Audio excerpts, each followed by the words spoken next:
نحمده ونصلي على رسوله الكريم اللهم صل على سيدنا محمد وعلى آل سيدنا محمد وبارك وسلم. I send my love and my salams to you, the Muslim community of Singapore. I first visited you in 1988. That's right, as long ago as 1988. I was invited to attend a conference here in Kuala Lumpur in Malaysia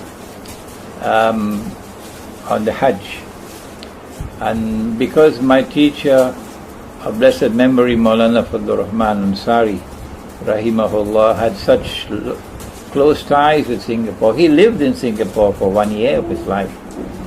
And because his teacher, Maulana Abdul Alim Siddiqui, Rahimahullah, visited Singapore countless times. In fact, there was a masjid built in Singapore named Masjid Abdul Alim Siddiqui, Rahimahullah. And because I was a student of Maulana Ansari, there was this great longing in my heart to visit Singapore. And I got an invitation after the conference was over to come to Singapore. I went and I spent a week with you at that time. I remember it was the Eid al-Adha time in Singapore. And I met the grandsons of those who had worked with Maulana Abdul Alim Siddiqui. Many of them have now passed away to Allah's mercy. But I loved Singapore, and I loved the Muslim community of Singapore. And they were so loving to me and friendly to me. Since 1988, I was visiting Singapore nearly every year from New York, where I was based. And by Allah's kindness and Allah's grace, I had become one of the most popular speakers on Islam in Singapore. And whenever I lectured, there used to be capacity audiences listening in. And then came 9/11. And after 9/11, when I visited Singapore, there was no hall that we could choose for a lecture that would be big enough, because the number of people who were coming to listen to me was so large that there were people outside who waited and could not get in the halls. That was the hunger in Singapore for knowledge. The scholars of Islam in Singapore told me, I can't mention their names of course, but the scholars of Islam in Singapore said to me, Imran, you are not Singaporean, so you speak.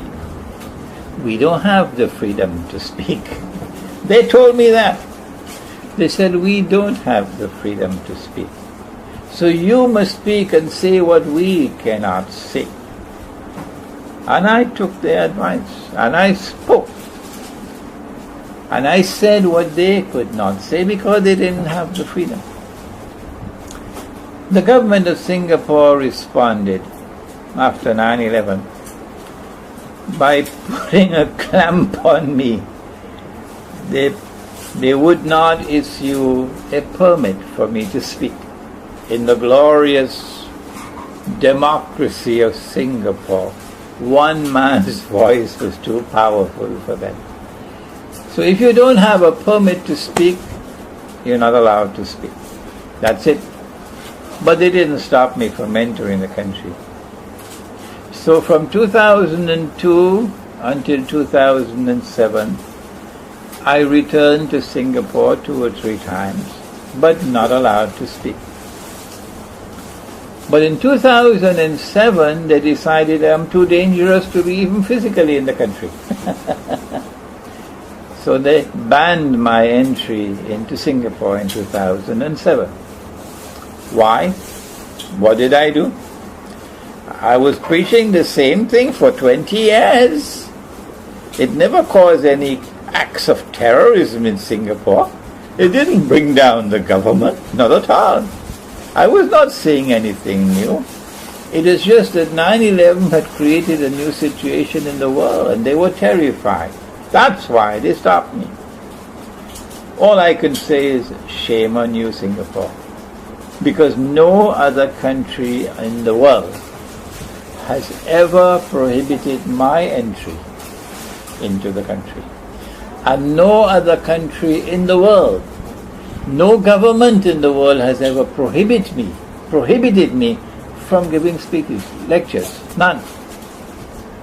Only one country in the world, only one, Singapore, prohibits me from speaking and prohibits me from entering the country. It is precisely because the Muslims of Singapore are starved for free expression of views. Everything is controlled. That they have been asking me to speak.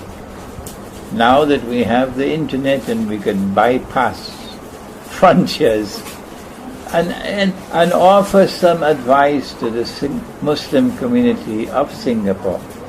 Non-inflammatory advice, so the government, which is going to be listening to the talk, need not be worried. No, there was no need to ban my entry into Singapore at all. You made a very big mistake. The Muslims of Singapore are not stupid. They're not foolish. They recognize that there is merit in my views, that we are now located at a moment in time when momentous change is about to sweep the world. They recognize that I am correct. Change in the monetary system, that the US dollar is going to collapse. It's going to bring down all the paper money in the world. There's going to be a new regime of only electronic money. And electronic money controlled by those who control the banking system is the equivalent of a financial Guantanamo.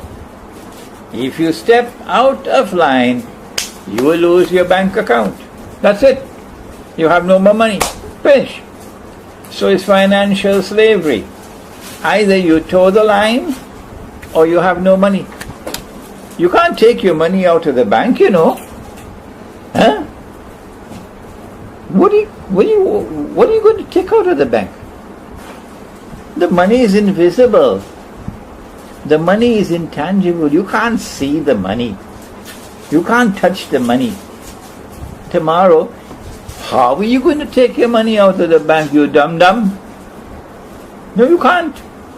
The money is stuck in the bank. All that you can do is to transfer the money from one account to another. That's all. So your money is hostage there.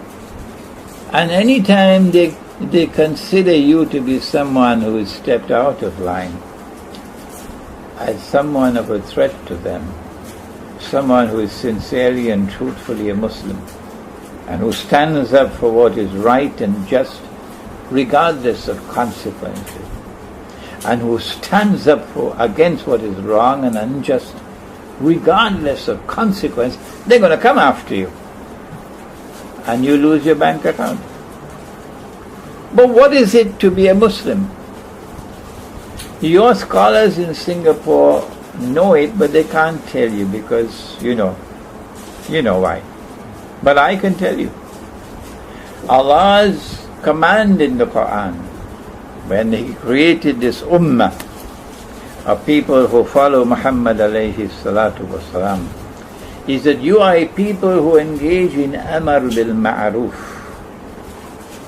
and nahi anil munkar. Amar bil ma'ruf means standing up for what is right and just. And nahi anil munkar means standing up against what is wrong and unjust and evil. If you abscond from that, if you take a rain check on that, you betray the religion and you'll pay a price for it. Can you stand up in Singapore for what is right? Can you stand up in Singapore against what is wrong? Can you say in Singapore that this paper money is bogus and fraudulent? And I'm saying this in Malaysia for years now. No one has taken any action against me in Singapore and Malaysia. I've been visiting Malaysia for 22 years now. And for 22 years, the government of this country has never placed any bar on me from speaking. So you can't do that in Singapore. Well, then what do? It's not just the monetary predicament, it's more than that.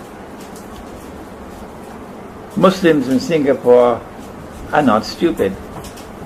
They know that I am correct when I say that Israel is about to launch great wars. And when Israel launches those great wars, it will be for the purpose of replacing the United States of America as the next ruling state in the world. Muslims in Singapore have read my book, Jerusalem in the Quran. Oh yes. When I lectured and I launched the book, Jerusalem in the Quran, in Singapore in 2002, there was a mammoth crowd. All the copies that we had were all sold out that night. That was a thirst for knowledge in Singapore.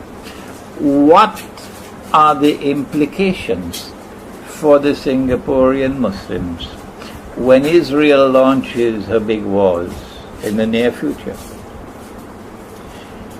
Will it be an attack on Iran, or on Pakistan, or on Syria, or on Egypt? Any one of these four. What we do know is that it's not going to be one isolated attack for 1 day or 2 days, but rather it's going to be a series of wars. A series of wars.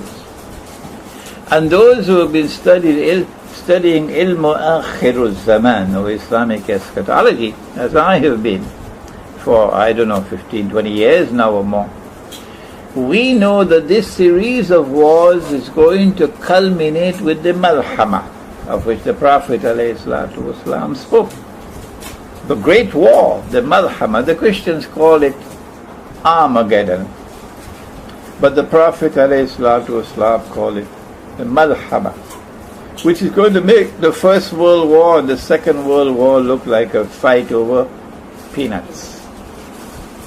Well, let me tell you, my dear Muslim brothers and sisters in Singapore, for whom I have so much love. I have so many students in Singapore, Let me tell you that once Israel comes out from behind the curtains and starts these great wars against Muslims, the first implication is there's going to be tremendous anger in the Muslim community of Southeast Asia. That anger is going to explode, and no government in this region will be able to control it. No sir, no sir, no government will be able to control it.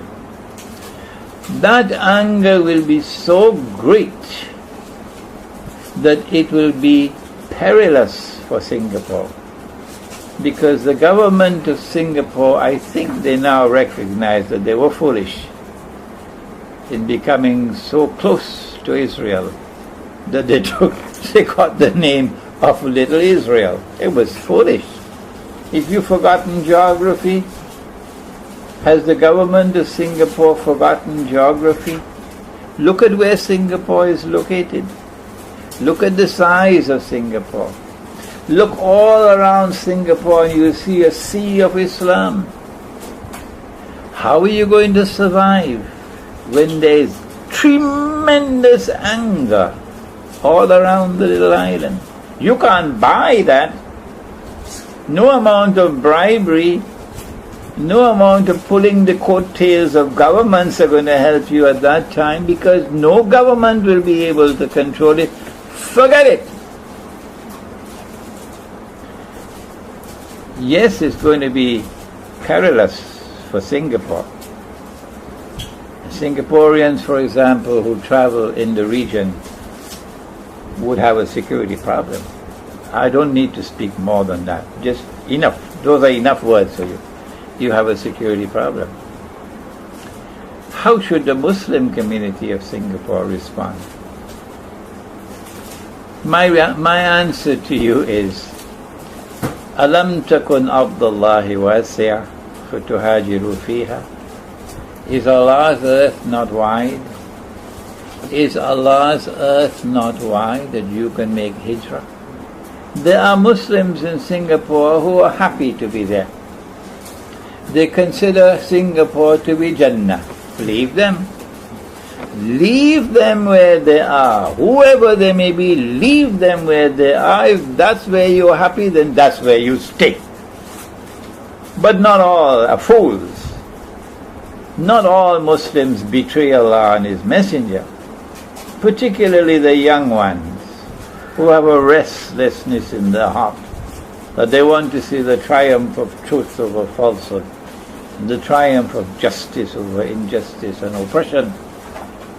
The young ones who have knowledge and they want to be good Muslims, these are not going to say, we're comfortable, we're going to stay where we are. No. So my advice to you is, make dua to Allah and ask Him, Oh Allah, kindly make it easy for me. Kindly make it easy for me to make hijrah. If Allah accepts your dua and you can make hijrah, then leave. Don't leave while stamping your foot in arrogance. Leave the way they left Mecca. They left Mecca quietly. They left Mecca gently. They left Mecca in small groups. They left Mecca at night time, so as not to create any public profile that would be intimidating. That's how they made hijrah. That's how you should make hijrah. And when you make hijrah out of Singapore, don't go to cities around you to live. No, that's the worst place to be. Go and find residence in the remote countryside and live in small communities. The Malay call it kampung, a village. Build small villages. MashaAllah, MashaAllah, MashaAllah, Singapore, you are a beautiful Muslim community.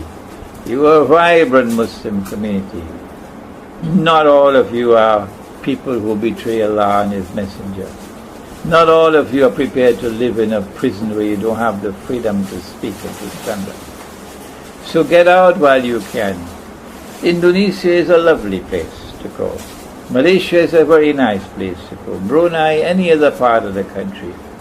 And if you knock and Allah wants to open the door for you, then Allah can open the door for you.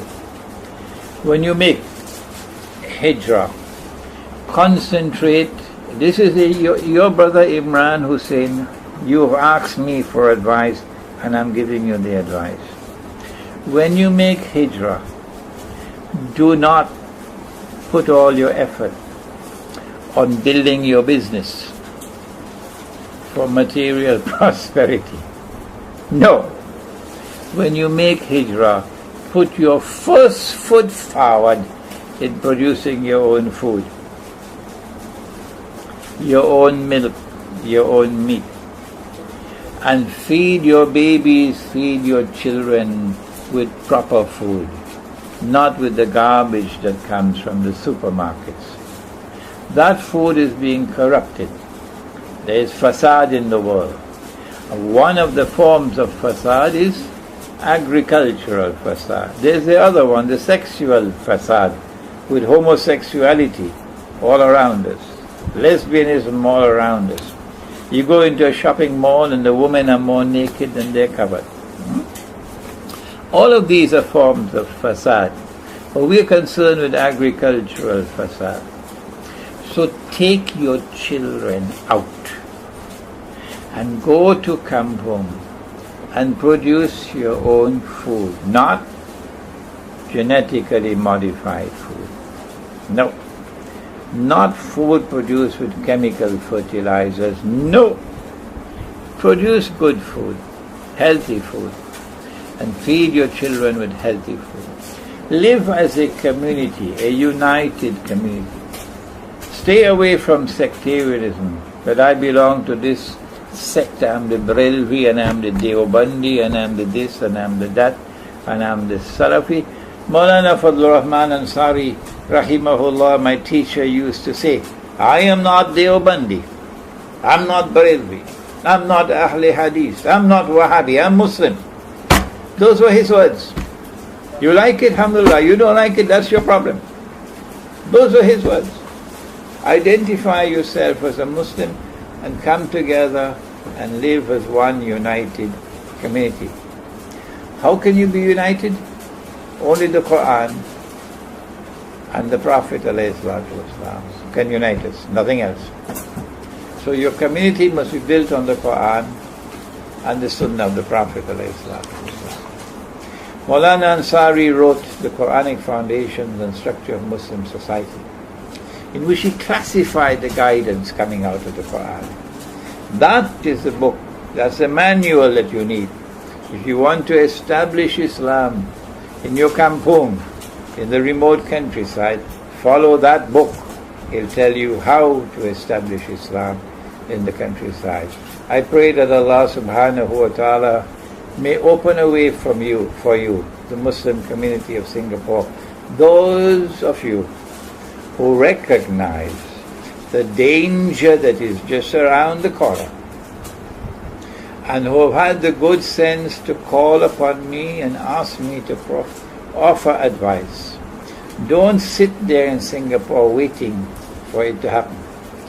When a Singaporean traveling outside of Singapore, anywhere in this region, his life will be in danger. His life will be in danger. Don't wait for that to happen. Get out now before it is too late. Make the niyat for hijrah. And may Allah open a way for you, my dear brothers and sisters in Singapore, for whom I have so much love and memories, such beautiful memories over the years of the many times I visited Singapore and enjoyed your Chinese halal food. Assalamu alaikum wa rahmatullahi wa barakatuh. The student of Maulana Ansari, there was this great longing in my heart to visit Singapore. And I got an invitation after the conference was over to come to Singapore. I went and I spent a week with you at that time. I remember it was a Eid al-Adha time in Singapore. And I met the grandsons of those who had worked with Maulana Abdul Halim Siddiqui. Many of them have now passed away to Allah's mercy. But I loved Singapore, and I loved the Muslim community of Singapore. And they were so loving to me and friendly to me. Since 1988, I was visiting that there were people outside who waited and could not get in the halls. That was the hunger in Singapore for knowledge. The scholars of Islam in Singapore told me, I can't mention their names of course, but the scholars of Islam in Singapore said to me, Imran, you are not Singaporean, so you speak. We don't have the freedom to speak. They told me that. They said, we don't have the freedom to speak. So you must speak and say what we cannot say. And I took their advice, and I spoke. He ate. That's right, as long ago as 1988. I was invited to attend a conference here in Kuala Lumpur in Malaysia on the Hajj. And because my teacher of blessed memory, Maulana Fadlur Rahman Ansari, rahimahullah, had such close ties with Singapore. He lived in Singapore for 1 year of his life. And because his teacher, Maulana Abdul Halim Siddiqui, rahimahullah, visited Singapore countless times. In fact, there was a masjid built in Singapore named Masjid Abdul Halim Siddiqui, rahimahullah. and because I was in Singapore nearly every year from New York, where I was based. And by Allah's kindness and Allah's grace, I had become one of the most popular speakers on Islam in Singapore. And whenever I lectured, there used to be capacity audiences listening in. And then came 9/11. And after 9/11, when I visited Singapore, there was no hall that we could choose for a lecture that would be big enough, because the number of people who were coming to listen to me was so large.